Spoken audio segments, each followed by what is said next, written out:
Yo quiero llevarlos a otra forma, digamos, de ver la palabra del Señor, ya que a veces nosotros vemos con lo que ven nuestros ojos o lo que tenemos delante y no contemplamos lo que Dios quiere hacer con nosotros. La contemplación de la bendición es algo maravilloso, porque en la palabra de Dios Él va marcando ciertas pautas para que usted sea bendecido. Y a veces esa palabra contemplación nosotros la tomamos de pronto muy por arriba y decimos que esa palabra significa simplemente una observación, una mirada. Pero sin embargo tiene que ser una mirada más profunda. La contemplación tiene que ver con empezar a pensar y razonar qué es lo que hay con lo que se está viendo. Hay una canción que dice que frente a una flor el corazón se le expande, ¿no? Y mira la gloria de Dios y lo que Dios hace. Entonces, cuando nosotros vemos cada una de las cosas, tiene que llevarnos a tener una visión más amplia de lo que Dios está queriendo decir con cada una de las cosas. Esa contemplación es ver algo diferente, es ver más allá. Por eso yo quiero llevarles a un salmo conocidísimo por ustedes, más con lo que hemos podido hacer hoy, que es compartir. Y es el Salmo 133. Y usted dice, sí, lo he escuchado tantas veces, ¿no? Entonces, el Salmo 133 tiene una estructura maravillosa. No solamente por las palabras que utiliza, sino por la forma que el salmista, en este caso David, ya que no todos los salmos son de David, pero este salmo de David tiene una estructura que nos lleva a pensar. Y comienza con una expresión de lo que nosotros tenemos que hacer. Sigue con dos figuras que son un ejemplo para que nosotros podamos sacar las riquezas que ella tiene para demostrar a Dios, esa ayuda de Dios, esa bendición de Dios. La contemplación es una expresión y una experiencia. Lo primero que dice este salmo, dice, mirad. Y aquí entramos a la contemplación. Cuando la palabra de Dios, aún en otras partes de su palabra, dice, mirad bien cómo andéis. El mirar tiene que ver con esa contemplación y decir, ¿qué pasa acá? ¿Qué tengo que ver? La expresión indica particularmente que tienes que salir de lo común. Que no es simplemente lo que ven mis ojos. Porque la contemplación comienza a mostrarte lo que Dios quiere hacer. Digamos que es una visión de fe que uno tiene que tener cuando mira las cosas que van pasando, aun que sean terribles como las que pasan en este tiempo, este mundo, que son cosas difíciles de digerir, que son preocupantes para nosotros, que nos traen problemas, pero uno mirando con detenimiento sabe que todo está bajo el control de Dios. Y dice, mirad. Y la segunda palabra es, qué bueno. Mirad cuán bueno. Y bueno es una expresión que demarca una cualidad simplemente de lo que nosotros miramos y expresamos. A veces todavía sin saber qué va a pasar. Mi abuelo decía, hijo, cuando vayas a la casa de alguien a comer, cuando te sirvan la comida, usted dice, qué lindo se ve, qué bien que se ve, porque todavía no lo probó. Porque si usted lo prueba y no le gusta, ¿qué va a mentir? Sabiduría antigua. Pero uno dice que bueno sin experimentar. Ahora dice, mirad cuán bueno, ya sin mirar lo que puede pasar sabemos que juntarse es bueno. Mirad cuán bueno y delicioso es. Acá ya se probó. Si veíamos al principio que era bueno, lo probamos y es delicioso. Ya sentimos y expresamos lo que ya hemos probado. Es una experiencia que nosotros pasamos, y si hablamos de la mirada, ya es una mirada más profunda de aquello que tengo enfrente y decimos, qué bueno es. Es la aprobación de lo que ya habíamos percibido al principio y ya lo tenemos como experiencia. Empíricamente ya lo hemos logrado. Ya sabemos que eso es una experiencia que nadie me la va a sacar. Cuando con Gabriel charlamos sobre hacer la reunión en conjunto, ya nosotros veíamos que era bueno. Ahora que estamos acá y hemos pasado todo este tiempo, ya hemos probado y decimos, ¡qué delicioso es esto! Yo creo que la experiencia de ustedes ha sido la misma. Y lo expresamos porque necesitamos sentir así, porque es delicioso. Entonces la primera parte dice, mirad cuán bueno y delicioso es. Está mostrando lo que uno experimenta, lo que uno ve, pero se transforma en algo que podemos gustar. Y cuando a uno le gusta algo, le dices, servíme lo mismo. Quisiéramos que siempre nos sintiéramos de esa forma. Y es lo que Dios quiere para nosotros. Ahora sigue el versículo poniendo aquí 4 aspectos en esta unidad de hermanos, donde Dios quiere mostrar la unión que Dios bendice. Estos 4 aspectos tienen que ver primeramente con lo que Dios quiere hacer con nosotros. Mirad cuán bueno es y delicioso, mirad cuán bueno y delicioso es habitar los hermanos juntos. Ahora, ¿cómo? Porque juntos se juntan en la plaza, en la playa, en donde sea. Ahora necesitamos tener otros aspectos más importantes en esta unión, en este juntarse. Entonces los aspectos que la palabra de Dios nos muestra, la primera es habitar. La habitación es estar bajo una misma cobertura. En este caso estamos habitando en este lugar con una misma cobertura. Y esa habitación, bajo el mismo techo,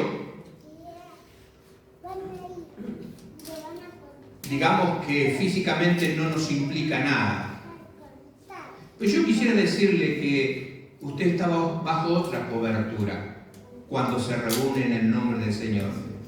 Él dice, donde hay 2 o 3 reunidos en mi nombre, allí yo estoy. Pero también dice, el que habita al abrigo del Altísimo morará bajo las sombras del Omnipotente. Una cosa que nosotros hacemos es ir debajo de la protección de Dios. Y si bien nos reunimos en este lugar, lo que estamos haciendo es poniéndonos bajo la cobertura del Padre, bajo las sombras del Omnipotente. Allí es nuestra habitación. Pero también dice que los hermanos tienen que hacerlo.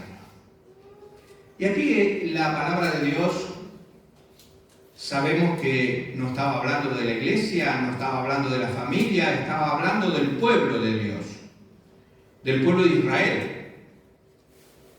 Pero sabemos que nosotros hemos heredado los beneficios que Dios le daba al pueblo de Israel, y es la misma cosa que Él quiere que nosotros, como hermanos, como familia, habitemos juntos una relación familiar, una relación que nos hace unirnos, como decíamos recién, porque somos hijos del mismo Padre, porque nos ha lavado y limpiado la misma sangre, la cual es esa nueva criatura que Dios hizo en usted, es por la sangre de Cristo.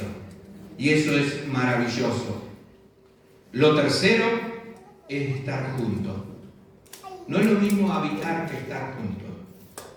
No es lo mismo tener la decisión de la propia voluntad de decir: yo quiero estar, yo quiero encontrarme, yo quiero sentirme con el otro en el mismo espíritu. El deseo de nuestro corazón es juntarse en una actividad, en una forma de estar haciendo cosas en conjunto. Yo tuve la oportunidad de estar en los ensayos de los músicos.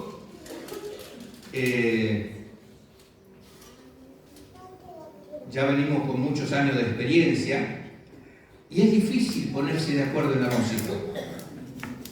Es difícil. Porque unos cantan de una forma, otros de otra, los tonos, algunos saben, otros no. Pero qué bueno es que cuando se dispone a querer estar juntos, algunos tienen que ceder algo para poder amalgamarse, a poder estar en esa unidad. Y usted sabe, como dice el dicho, la unidad hace la fuerza. Yo les digo, no sé si cometieron errores o no, porque yo no soy músico, pero fue maravilloso cómo ejecutaron la música y cómo cantaron. Fue maravilloso escuchar la alabanza de este Dios y poder acompañar y sentirnos nosotros juntos también con ellos. Entonces a mí esa experiencia me hizo sentir que también estamos juntos. Y la otra cosa que dice la palabra allí, la cuarta, es armonía. Y ahí yo digo, más allá de las armonías que puede tener las consonancias armoniosas o combinación de tonos y lo demás, es que si hay una coordinación en el espíritu, te puedes equivocar en los tonos y en la coordinación, en alguna cosa que hagas, pero tu espíritu tiene que ser el mismo. El punto principal, ¿para qué lo hacemos? Para adorar y bendecir al Señor. ¿Para qué nos juntamos? Para adorar y bendecir al Señor. ¿Amén? Amén. Gloria a Dios. La armonía, esa consonancia, esa combinación, nos ayuda a estar unidos y conectados. Y somos uno en el Señor, uno en el Espíritu del Señor. Más allá de que de pronto a alguno le falla la nota, tengo alguna cuestión allí personal. ¿Saben qué? No puedo contar cuántos son, pero somos muchos y todos diferentes. Y en el corazón hay cosas diferentes y en nuestra mente hay cosas diferentes, pero sin embargo hay una sola cosa en común, que es el Espíritu Santo de Dios en nuestra vida, que nos une y podemos decir que esa música del Espíritu sube a la presencia de Dios. Maravillosamente, este salmo está en el primer versículo mostrándonos cosas maravillosas. Y de ahí surge que en esa combinación y armonía y el estar juntos entre los hermanos, nosotros nos damos cuenta que eso es lo que Dios quiere de la iglesia. Cuántas desavenencias, cuántos problemas, de estar lejos, de no poder coordinar, de no saber cómo juntarse, ha hecho que la iglesia, en vez de juntarse, se vaya dividiendo. Yo creo que lo que Dios quiere es que podamos desarrollarnos y crecer, porque el otro hermano tiene cosas que yo no tengo. La palabra del Señor en Efesios 4, 15 y 16 dice: sino que siguiendo la verdad en amor, crezcamos en todo en aquel que es la cabeza, esto es Cristo, de quien todo el cuerpo, bien concertado y unidos entre sí por todas las coyunturas, que se ayudan mutuamente según la actividad propia de cada miembro, recibe su crecimiento para ir edificándose en amor. En estos versículos hay una palabra que marca lo que Dios desea. Y dice que ese cuerpo tiene que estar bien concertado. Y cuando hablamos de concertado, hablamos de eso, justamente de la unión, de la coordinación, de la armonía, de la consonancia, de estar en un mismo espíritu, bien concertados, unidos entre sí. ¿Para qué? Para que crezcamos, para que nos desarrollemos. El que está enojado es Satanás. Satanás no quiere esto. Hoy está saltando porque le pisaron los callos. Porque seguramente que Satanás no quiere esto. Y él usa cualquier herramienta para romper la comunión. Usa nuestros sentimientos. Usa nuestras pasiones. Y en realidad, Juan capítulo 17, versículo 21, la primera parte, la palabra del Señor dice, por palabra del Señor Jesús, hablándole a su Padre, le dice, para que todos sean uno, para que todos sean uno, como tú, oh Padre, en mí y yo en ti. Yo quiero que sean como nosotros, unidos, una sola cosa. Ser uno es muy difícil porque ahí estoy yo. Y cuando uno no aprende a ceder los derechos, no aprende a tener unidad.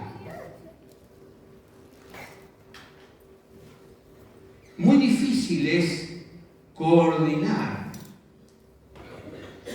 con aquel que es diferente a nosotros. Pero en el espíritu sí se puede, porque si no, volvemos a tener problemas.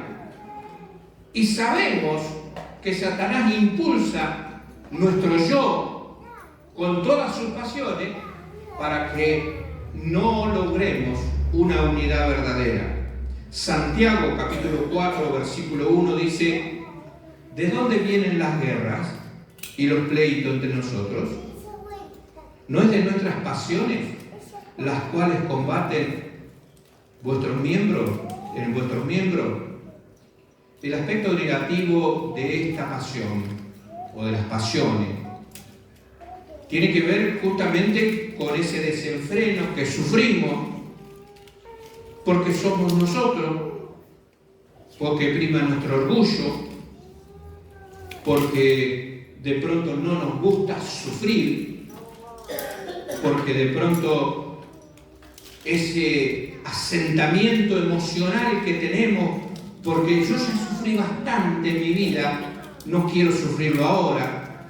Yo tengo bastante problema para hacerme problema por otro. Yo tengo mis propias dificultades, no me importan las dificultades del otro. Entonces esas cosas nos movilizan y comenzamos a crear mecanismos de defensa y proyectamos nuestros problemas y nos justificamos y subliminamos, escondemos todas esas cosas que tienen que ver con esas pasiones que uno tiene. Me siento enojado, me siento envidioso, me siento amenazado, me siento engañado, me siento frustrado, me siento enojado, traicionado, rechazado, avergonzado, me siento aprisionado, no sé qué hacer. La gracia de Dios vino para eso, para aplacar nuestras emociones, para aplacar nuestras pasiones y cambiarlo por una pasión, que es la pasión por Cristo, sufrir por la gracia que Cristo nos da. La gracia de Dios nos indica que es delicioso, es bueno habitar los hermanos juntos y buscar esa armonía que necesitamos. La gracia de Dios nos muestra que la contemplación de esa pasión que Él tuvo va a traer bendición.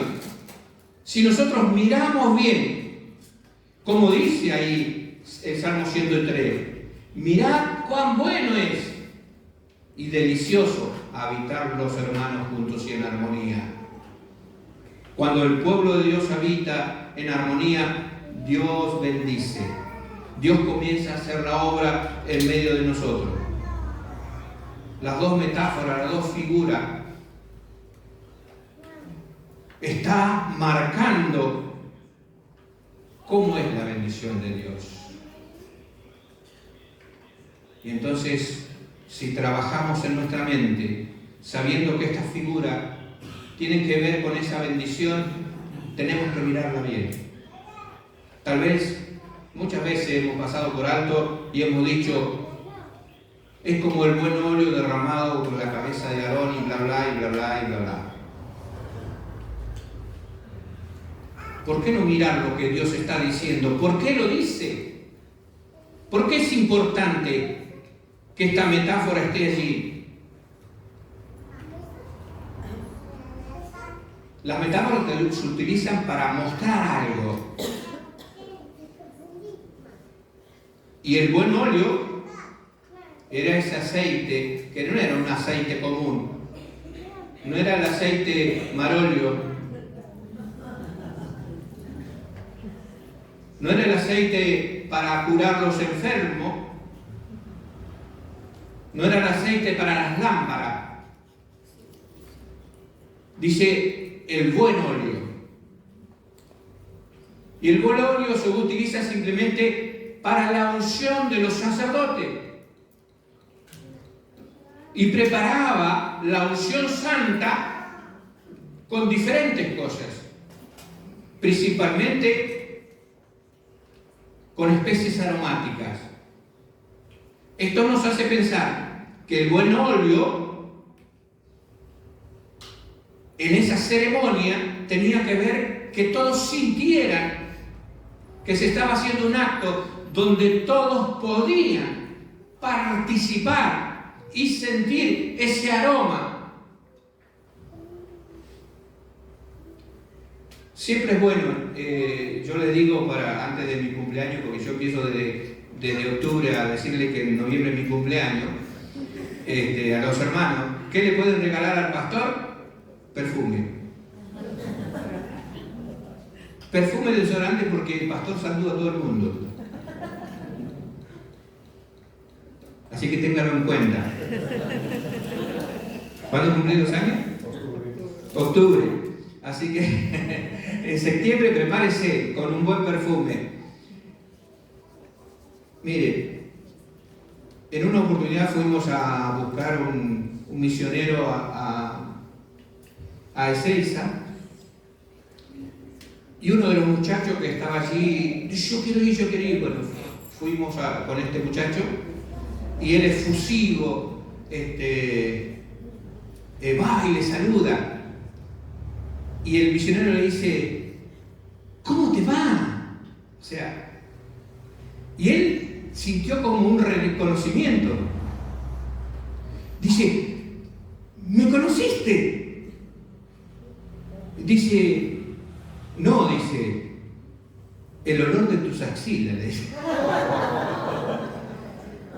Disculpe, eso pasó en realidad, él le hizo un chiste en realidad, pero somos conocidos por el perfume que exhalamos. Y acá el buen óleo tiene que ver con eso, que todos participen de esa buena manera de comenzar a derramar ese perfume, ese óleo que recibe primeramente la cabeza de Aarón. Ahora, esa cabeza tiene que ver con la autoridad, tiene que ver con tener una responsabilidad. Y esto lo puedo decir no solamente para nosotros los pastores, sino para cada uno que tiene una responsabilidad delante del Señor. Y acá yo le quiero marcar que ninguno de los que está aquí, que ha sido salvo por el Señor, está fuera de una responsabilidad. Porque Dios nos ha elegido con un propósito y tiene una visión y un ministerio para tu vida. Tiene algo para vos.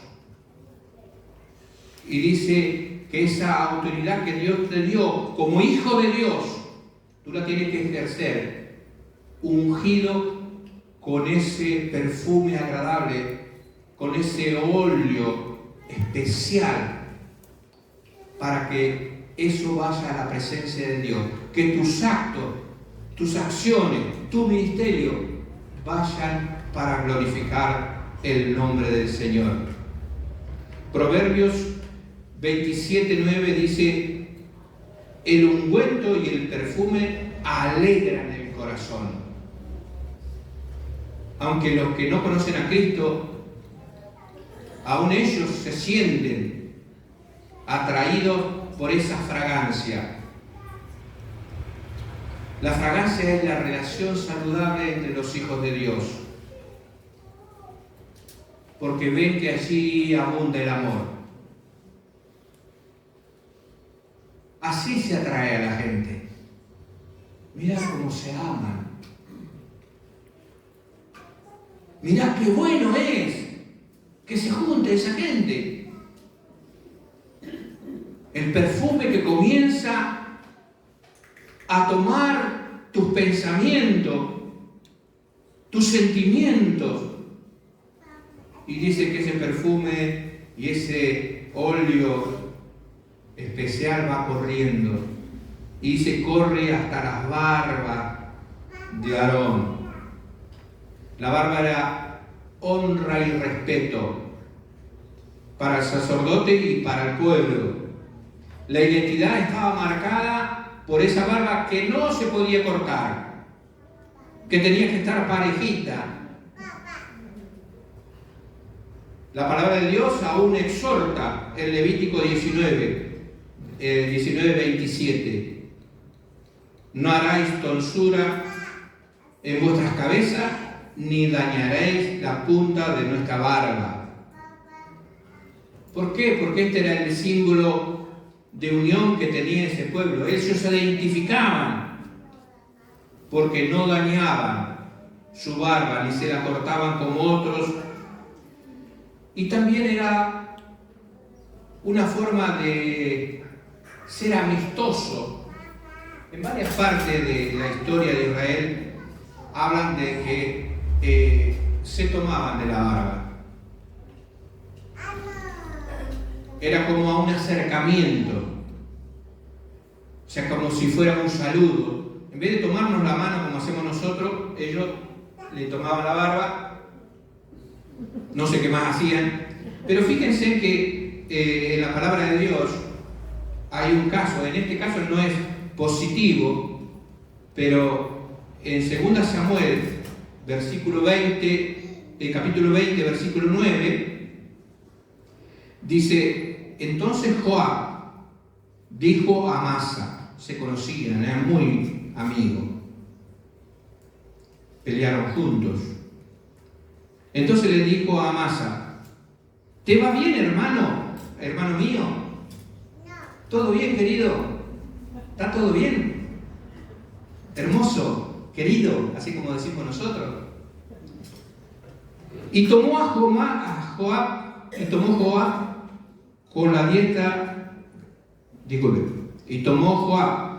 con la diestra, la barba de Amasa para besarlo. O sea, lo agarró y lo atrajo para darle un beso. Aunque cuando hizo eso, no terminó con eso. Sacó con la otra mano y le clavó una daga. Lo mató. ¿Por qué lo mató? Este era un soldado bastante avesado, los dos. Pero él se fue con la amistad. Le tomó la barba y lo besó y lo engañó. Yo diría, bueno, que no sea esta nuestra actitud, digamos, de amistad. Pero allí la barba está diciendo, bueno, el aceite tiene que cubrir esta unión de respeto, de identidad, de amarnos, de acercarnos. Ese símbolo de amistad tiene que ser verdadero. La palabra de Dios dice, y correrá por su vestidura hasta los bordes. Y esto también tiene que ver con un simbolismo. La vestidura del sacerdote era la vestidura santa, era el servicio que se brindaba a Dios. Pero la palabra dice hasta el borde. ¿Saben qué? En la historia se sabe que el sacerdote hacía ciertas actividades. ¿Para qué servían los bordes de las vestiduras? Tal vez usted no sepa que aquí en el borde de las vestiduras había intercalado una campanilla y una borla. Una campanilla y una borla, así todo alrededor de las vestiduras. Por empezar, las borlas hacían que las campanillas no se tocaran entre sí, entonces que no sea un ruido estridente. Entonces el sacerdote caminaba con la sangre recogida para el perdón del pueblo, caminaba hacia el lugar santo, después pasaba al lugar santísimo y ahí ya nadie podía verlo, ni los demás sacerdotes, porque iba a la presencia de Dios, donde estaba el arca del pacto, donde tenía que esparcir la sangre, donde esa sangre era puesta delante de Dios y allí Dios recibía esa sangre para el perdón de todo el pueblo. Entonces era un acto de saber si Dios aceptaba el sacrificio por el pecado del pueblo. Y entonces el pueblo estaba todo alrededor del tabernáculo prestando mucha atención. Que el tintineo de las campanillas podían ir adivinando dónde iban los pasos del sacerdote, hasta llegar hasta el lugar santísimo y poner la sangre, y ellos escuchaban. Era todo una expectación, porque si no venía el juicio sobre el pueblo, si esa sangre no era aceptada. Entonces, esas campanillas tienen que ver con eso. Y cuando dice que ese óleo corre por la vestidura y llega hasta esas campanillas, quiere decir que es una atenuación,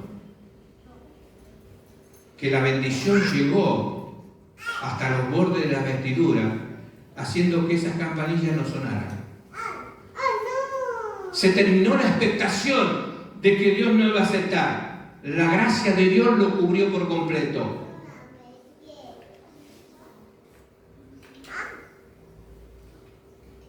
Qué bueno que nosotros no tengamos miedo, que sepamos que ese ejemplo del óleo, que también tiene que ver con una de las figuras del Espíritu Santo, cura nuestra vida por completo y nos llegue hasta ese punto donde nosotros tenemos temor, miedo, preocupación por la muerte, por el juicio, por lo que Dios puede traer a nuestra vida, por los problemas o por las enfermedades. Dios atenúa todo dolor, toda angustia, toda expectación de muerte y de pecado, porque el Espíritu Santo lo cubre todo. La segunda figura es la figura del rocío del Hermón. Dice: el rocío del Hermón desciende sobre los montes de Sión. Y yo he escuchado más de una vez decir: qué hermoso, porque es un rocío refrescante, maravilloso, porque vienen de los glaciares, el monte que está a 2.800 metros y va bajando y llega hasta Sión. Quiero informarle que no va a poder llegar en esta oportunidad. Cuando hablamos del monte Hermón y el monte de Sión, que es la ciudad de Jerusalén, uno de los montes donde está la ciudad de Jerusalén, hay 357 kilómetros. Nunca en la vida y en la historia el rocío del Hermón podría llegar, ni llegará, ni llegó al monte de Sión.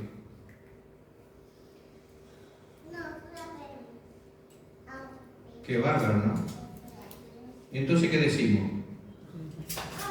La cuestión es que sí, en realidad es una figura que está diciendo que cuando los hermanos se juntan, están bajo una misma cobertura, están armoniosos entre ellos, el Espíritu de Dios los ha cubierto, Dios puede hacer milagros. Aunque eso en la realidad no pasa, Dios lo puede hacer. Está mostrando que Dios dice cosas que parecen locas, pero en realidad son realidad porque Dios lo puede hacer. Así que el rocío del Hermón va a llegar a Jerusalén o a la casa de Dios, o donde están todos los hermanos reunidos, porque es el milagro que Dios quiere hacer. Porque nadie lo podría hacer sino nuestro Creador, el que hizo todas las cosas. En realidad, ese refrescante y abundante y fortalecedor rocío viene en el pueblo de Dios cuando se junta, como un milagro de Dios. No lo puede hacer otro que el Espíritu de Dios uniendo cada uno de nosotros. Por eso David cantaba, danzaba en la presencia de Dios. Qué delicioso es estar los hermanos juntos y en armonía. Qué hermoso es, porque allí es donde Dios envía bendición y vida eterna. Allí es donde Dios comienza a obrar abundantemente. Termina diciendo la palabra del Señor, porque allí envía Dios bendición y vida eterna. Hay cosas para hacer, pero esto es lo que Dios quiere. Mirad cuán bueno y delicioso es habitar los hermanos juntos y en armonía. El cierre perfecto de estas imágenes. Dios complace y se complace en enviar bendición y nuevas vidas que se convierten. ¿Qué puede impedir a la iglesia juntarse si no somos nosotros? Si no soy yo. ¿Qué puede impedirle a usted a tener comunión con el cuerpo de Cristo para su crecimiento? No podemos estar separados. Tenemos que estar unidos en comunión porque somos el cuerpo de Cristo. ¿Queremos tener bendición? ¿Queremos sentir el poder de la vida eterna? ¿Queremos sentir esa presencia de Dios? Pues tengamos la comunión que Dios está hablándonos en el Salmo 133. Que Dios nos bendiga y que podamos seguir sintiéndonos unidos y confortados por el Señor.